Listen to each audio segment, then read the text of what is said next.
the attempt to kill baby Jesus, all because of vendetta that goes all the way back to Jacob and Esau. Esau, who, by the way, sold his birthright, could have been the ancestor of Jesus like Jacob, had he not sold it for a bowl of stew. Yeah, the losing team. So here we go, guys. We're going to get into this video. We've been going through the whole journey, all the way from Jacob and Esau, all the way now we're here with Jesus Christ. We just finished in the previous video talking about Esther and how she had to step forth because the king's second in command, Haman, was coming from the Amalekites who are descendants of Esau, who have had this long ongoing desire, obsession to kill the people of Israel, which I believe is because they're just jealous, because obviously Esau was an idiot. He then watched his brother become, the chosen holy lineage of God, all because bro couldn't control himself and so a few other things. And now he is, his bloodline, it's almost like they've got this generational curse of losing energy, where every time they have an opportunity, they're threatened by the presence of the people of Israel. And as is always the case with jealous losers, right? Like I told you, whenever there's jealous people, we don't tolerate them, because you know why? With the spirit of jealousy comes the spirit of death. Because in their heads, if we eliminate you, maybe we can have what you have, or better, or for some in this case, I believe, we're eliminating you because we feel like you have what we deserve. And we've been historically watching you always try to take us entirely out. And the problem is God hadn't told them to do that. You know why? Well, it's all linked in the description box below in further detail. But to give you a short, in all the videos, but to give you a short answer, God was like, we're going to erase them, because when the people of Israel, all the way back in Exodus 16, were leaving Egypt in the wilderness, tired, worn out and everything, they were the only people to then now come and attack them in the wilderness. And they didn't just attack and try and start a fair fight. No, they went for the people who they went in from the back, the people that were struggling. The elderly, the sick, the pregnant wives, and so on and so forth. And to get here, we watched human after human fail to execute the mission in its entirety. They leave a straggler. They have somebody impregnate someone, whatever. And then that person circles back, or that person procreates and then circles back, and they try to kill the people of Israel again. And here we find ourselves in Matthew 1 in the Bible. Finally here with the one human who's going to finally do the freaking mission. It's finally going to flipping do it. It's finally going to do it. Because you guys have to understand that there's a lot of gravity with the disobedience that happened in the Old Testament. Because the whole point of the people in the Old Testament is listen to the Lord, carry on, it's like a relay. Because we need to get to the part where Jesus dies and he saves us all. If we don't get to the part, all that's happened this far is useless. So this whole, them not listening and all this mistakes is so much more grave than anybody realizes, because it's like you're basically taking all the work of all of the group project of all of the kingdom and just tearing it up by not doing your part and doing it properly. That's why I say to you guys, I can't live like a lot of people today, like a lot of Christians, where your life is just about you. And God's like, hey, you guys, by the way, this is your season. This is your season. This is God putting us on the field. This is God putting us in the ring. This is God putting us on the pitch. Like, this is your moment. This is your time to get to do what you need to do now. Because then there's going to be people coming after you, and there's things that you're going to need to set up ready for them, because this is a group project, like I keep saying. So let's read. Let's see what's about to happen. We'll start at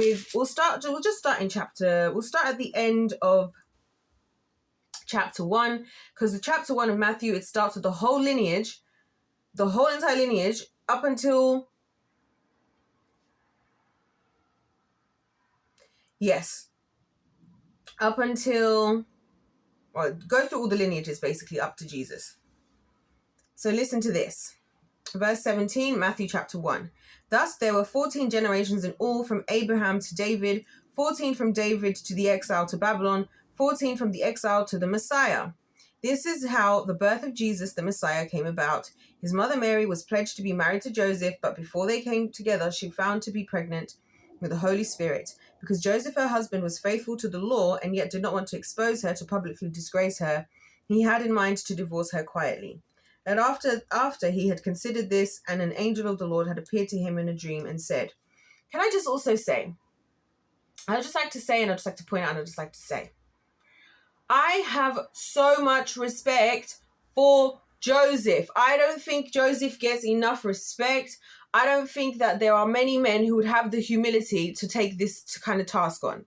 And this again goes to what I'm saying about obedience. You might be like, oh God, but use me. People are like, God, I want to be used for your kingdom. I want to be, but it's like, oh, what if God said this to you? Yeah, I'm going to impregnate your wife and as the Holy Spirit, and people are going to see that she got pregnant before you got married, and you're just going to have to say it was God, and you're just going to have to live with that forever. And then you're going to raise that child as if it's your own son. Yeah, because it's all fun and games, but then this needed to happen this way, because if God couldn't have been the one doing the thing, then we would have been left to the human error and the human disappointment yet again. So it had to be done this way. But after he'd considered this, an angel of the Lord appeared to him in a dream and said, Joseph, son of David, do not be afraid to take Mary home as your wife, because what is conceived in her is from the Holy Spirit. She will give birth to a son, and you are to give him the name Jesus, because he will save people from their sins. All this took place to fulfill what the Lord had said through the prophet, the virgin will conceive and give birth to a son, and they will call him Emmanuel, which means, as I told you guys before, God with us. That's from Isaiah 7:14. When Joseph woke up, he did what the angel of the Lord had commanded him and took Mary home as his wife. But, and this is key, he did not consummate their marriage until she gave birth to a son, and he gave him the name Jesus. Again, I'd like to see how many men of the world would be able to handle doing that. How many of you could the Lord actually trust and do this? Just like I was saying in the previous video about Esther, how many of you could the Lord trust to do that? While we're talking about all this stuff about, oh, the Lord use me, Lord, God. Yeah, how many of you would be able to actually handle this stuff? Because this is what you should, when you're counting the cost of carrying a cross, these are the types of examples you should really sit and stew on for like a week. These are the things I'd be sitting there out there and thinking about. Like I've thought about, like, oh my gosh, imagine God just like says to me like, oh, by the way, I'm putting my the Messiah in your stomach as a pregnant woman, and so I'm thinking I've now got to go through 9-month pregnancy and make sure I do everything to protect this baby, and I can't afford to be getting stressed about protecting the baby because the stress is going to affect the baby. Oh my gosh, you know what I'm saying? So yeah, verse chapter 2. After Jesus was born in Bethlehem in Judea, during the time of King Herod, Magi. What does that mean? Traditionally, Magi, so traditionally wise men, from the east came to Jerusalem and asked, where is the one who has been born King of the Jews? So people had heard through the astrologies and the astronomies and whatevers, the people doing the things of witchcraft, really. They could see in the spirit, oh my gosh, the King of the Jews has been born. We know that the King of the Jews is here. We saw his star when it rose and have come to worship him. When King Herod heard this, he was disturbed, and all Jerusalem with him, when he had called together all the people's chief priests and teachers of the law. He asked them where the Messiah was to be born. In Bethlehem in Judea, they replied, for this is what the prophet has written, but you, Bethlehem, in the land of Judah, are by no means least among the rulers of Judah. For out of you will come a ruler who will shepherd my people. That's from Micah 5. So they are quoting, and again, I find it fascinating that in this instance, they're able to quote the scriptures and know that what the scriptures means. But then when the Messiah shows up, when Jesus is actually grown up, and now he's coming around and doing the same things that are also in the very same scriptures you're quoting right now, now we want to kill him. Now we're having a problem. Hold on one second. And also, why are they snitching to Herod? Like, snitches. Why are you snitching? But then they liked Herod, because remember, Herod was being nicer to them, because what empire are they now? Oh, now they're under the Roman Empire. So the last time we were talking about it, they were not slaves per se, but they were being ruled in the Persian Empire. Now, fast forward to here, they're in the Roman Empire, and once again, even though the people that are coming against them aren't even, well, Herod was chosen. King Herod, would you believe it, is, well, let's see. King Herod heard this and was disturbed, and all Jerusalem with him when he called. So verse 7, then Herod called the Magi secretly and found out from them the exact time the star had appeared. He sent them to Bethlehem and said, go and search carefully for the child. As soon as you find him, report him to me, so that I may go and worship him. And they heard the king. Now this I think is a lie anyway. Because if he says he's going to kill him and everybody wants to worship him, then they're not gonna tell him. They're not gonna get him, are they? So he's like, oh yeah, I want to worship him. I don't believe this. I believe this was a lie, but this is just my take. I was going to say something else.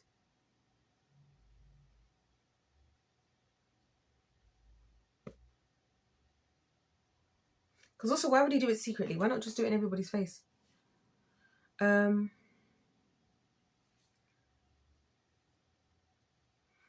they heard the king, they went on their way, and the star they had seen when it rose went ahead of them until it stopped over the place where the child was. When they saw the star, they were overjoyed. Oh, I was going to say, this is another reason why I think Jesus was born in a manger.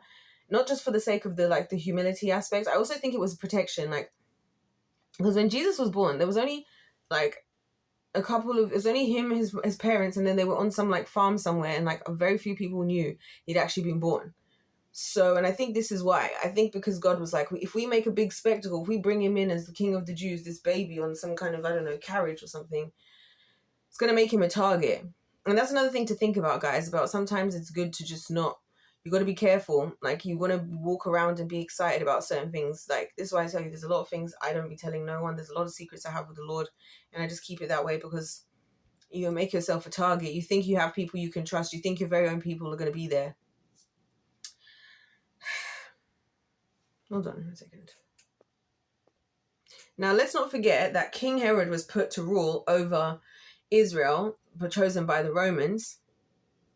And Herod, of course, is a descendant of none other than Esau. Yeah, we saw this. Esau, we saw this coming.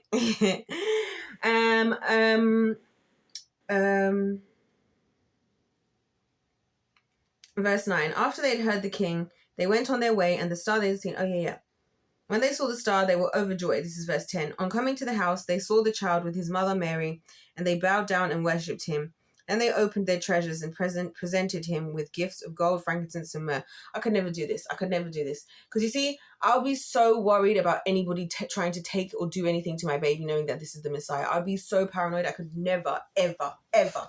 I already feel like that now. That's one of the main reasons that I want to have kids now. Because as soon as the baby's left my body, they're no longer ever going to be safe anywhere, ever, ever again. Ever, ever, ever again. So let alone if they're the Messiah. Oh, hell no. Oh, leave them with the Lord where they're safe up there.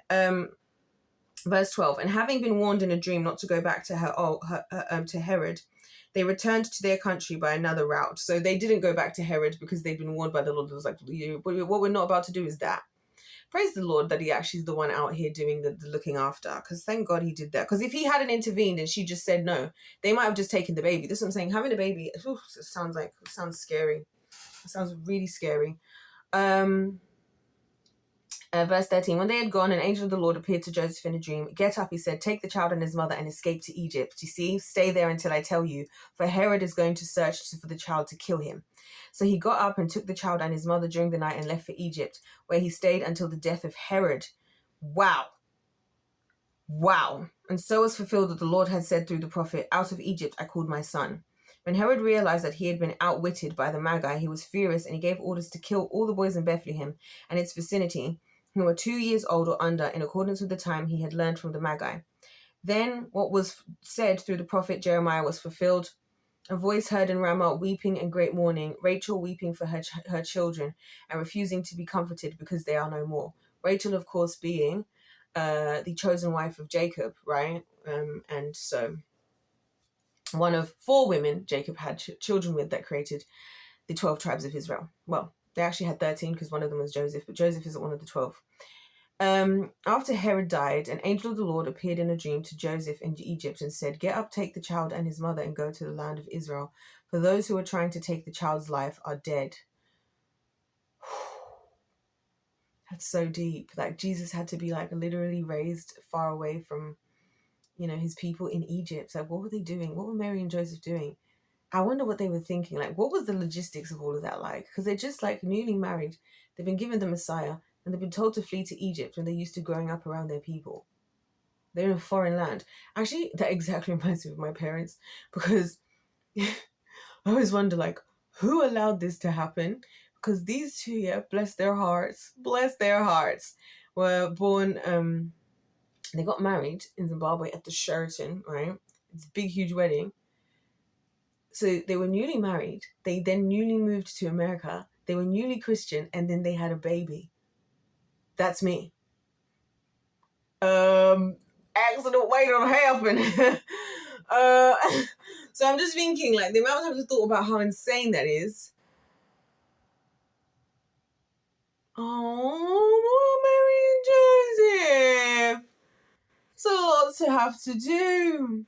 So I find it kind of endearing about my parents. I'm not gonna lie. I'm like, that's so cute. That must be so difficult for them, because they're newly Christian, newly married, in a new country, also in the West, and then like a year into the marriage, literally exactly a year, because their anniversary is the day before my birthday. A year and a day before my birthday. Yeah, so they would have been 30 years married this year. Can you imagine? And yeah, and a new baby. Flipping heck, there's a lot of new things to start at once. So yeah, that's what I'm thinking about with Mary and Joseph here.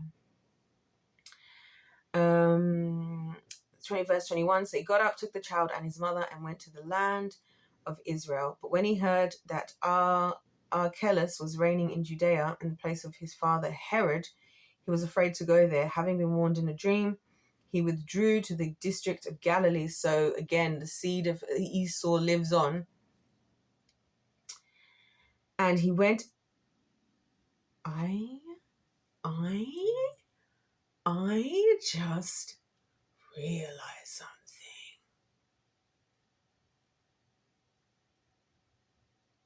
I can't get into it now, guys. I'm gonna have to go another deep dive. And he went and lived in a town called Nazareth. So this is why it's Jesus of Nazareth, resurrected Lazarus. So it was fulfilled what was said through the prophets, that he would be called a Nazarene.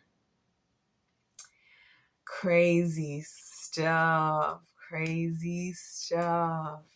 And you know what I like here about Mary and Joseph here? And I feel like it's because they're young, especially, and they're just a humble little couple that's just probably grown up with all the teachings. They've not got no big, positions or whatever. They were so obedient, just like David. And then maybe, again, like how I said the losing almost came through the bloodline with Esau. It's almost like the winning came through the bloodline with David. Like Jacob was like, yeah, bruh. Yeah. Birthright? I'll give you the food, but I'll take your birthright. And that's a very sibling kind of dynamic to have, where you're just like, just dude, shut up, just give me my food, right? That's what Esau had to really say. Didn't do it. Lost out. And then Jacob wrestles with the Lord. And then we fast forward to David, who's the man after God's own heart, yeah? And he passes on to Solomon, and then Solomon's all like, yeah, her wealthiest and wisest in all the land, 700 wives, 300 concubines, and then it's just winning after winning after winning. And then it's like, okay, here we are, Mary and Joseph, a little small couple. They're not even married, bless them, probably super young. And God's like, I can trust them. I can trust Mary and Joseph. I can trust Joseph to do the damn thing, and I can trust Mary to do the damn thing. And every time that he's telling them to do something, notice there's no hesitation. There's no changing the thing. There's no, oh, we could do this instead. This is what I'm saying. Reminds me of why I enjoy my job, because talking to kids, they're so teachable. And when they believe in something, they really believe, and they don't try and cut corners. They do it first until they realize, you know what I mean? Because they're teachable. And they're respectable, and they're respectful. And so God knew he could trust them. And they had the biggest job ever to do. Ever. Which is protect Jesus now. The Messiah. They have to now protect. That's insanity. I could never, ever imagine taking on that level of pressure from either side of them. But they were able to do it. They were obedient. And every time, the God is telling them, he's telling them, and they're just doing it. I need you to do this. Okay. The angel appeared to them. Do this. Okay. And they're just doing it. No ifs, buts, no compromise. And that's what I realized, you know. I saw a really lovely teaching, and it talked about this Amalekite sin as like a spirit almost. And it's the sin that makes us compromise, not having the courage to address or deal with things because we're scared of the public, not having courage, sorry, and not wanting to address or deal with things because of public ramifications. So, and this person was saying, you know, the Amalekite spirit feeds on doubt, exhaustion, and always and likes to attack from the back. Doubt and exhaustion. When we get to the point where it's too much to bear anymore, when we are going through the experience like the wilderness, that is when this spirit, this type of energy, these losers that's when we give them the opportunity to attack. And that's why it's important, and that's why the enemy spends so much time trying to get us not to see holding on to faith as a priority. It tries to get us not to focus enough on having a faith as a priority, so that we drop the ball, so that we drop our guard, so that we compromise. We say, oh, we will have these kinds of people in our lives. Oh, we will. I think I'll do this as a separate video, because I feel like we're going to leave the Mary and Joseph to be the stars of this one. And again, two of my other favorite people, because just, wow, I could never do it. I could never do it myself. I could never take on either of their job in any capacity. I don't even think if I was a man, I could be, obviously I'm a woman, so I would never be Joseph, but you know what I mean? Even if I had turned out to be a guy, I don't think I could do it. It's too much pressure. And again, God needed people in the kingdom that could handle it. Handle what others can't. Yeah, so before we're all dressing up as Mary and Joseph and doing all our little activities, it's not cute.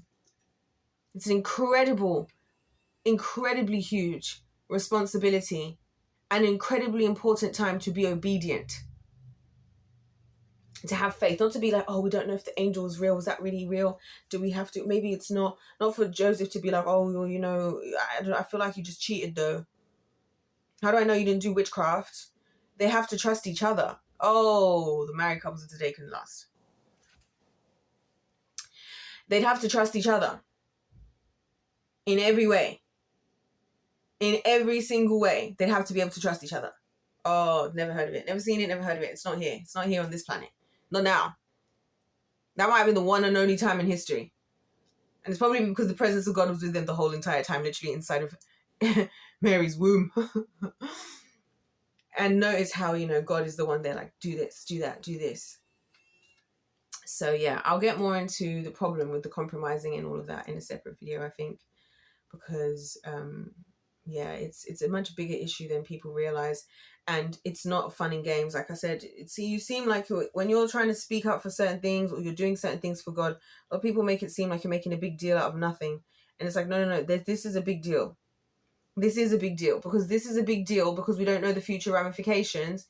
And then when we're living in the future ramifications, we're going to be like, oh my gosh, God, what are we going to do? What are we going to do now? And he's like, remember the part when I tried to tell you to do this thing like thousands of years ago?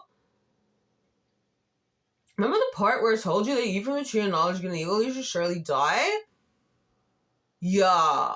You know what I mean? But anyways, you guys, if it's a game, let's play to win. I'll catch you. Probably will be the last part. But I need to take a stretch. I need a bit of fresh air because I've been talking for literally hours. I'd already recorded 3 videos before I started recording this, and my head is hurting, but I must finish this now because it's all in my head and it's really exciting. This is when I remember I'm a human, because I want to continue so much, but I just don't have it in me. So I'll see you guys for the finale, where we talk about the Amalekite spirit and the problem with tolerance, compromise, and all of this with losers in the world, and why we need to just, well, if it's people in your life, you just remove them from your life. But when we're going on the world stage and we're talking about these predators and these, we might need to make it into a spectacle. Yeah, we might need to do that. These pastors and preachers don't need to be giving them grace. No, you put yourself in that position. You wanted to be there. You're posturing around.